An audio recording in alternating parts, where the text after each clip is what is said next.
All right, so for my question, I'm doing question 17 from the back of the book.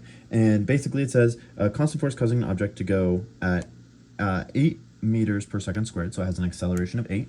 What will the acceleration do if A, the force of the force on the object is doubled, the object's mass is doubled, force and the object's mass is doubled, and the force is doubled and the mass is halved of the object. So what we know about the force equals mass times acceleration equation is that force is proportional to acceleration and mass is actually on the inverse of acceleration.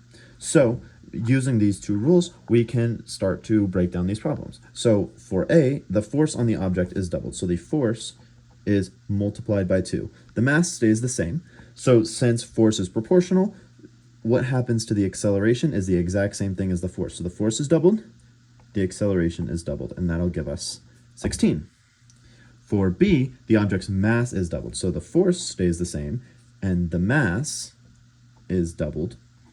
And we know that it's inversely proportional. So for this, we would have to multiply by 1/2, since that's the inverse of what happened. And the acceleration would be 4 meters a second squared. And for question C, the force and the object's mass is multiplied by 2. So we know that the mass is multiplied by 2 and the force is multiplied by 2. Now the force is proportional, so that will multiply the acceleration by 2, but then the mass, since it is inversely related to acceleration, will actually multiply it by 1/2. And 2 times 1/2, that'll be 1, so 8 times 1 will be 8 meters per second squared. And finally, the force in this question is doubled, and the mass is halved.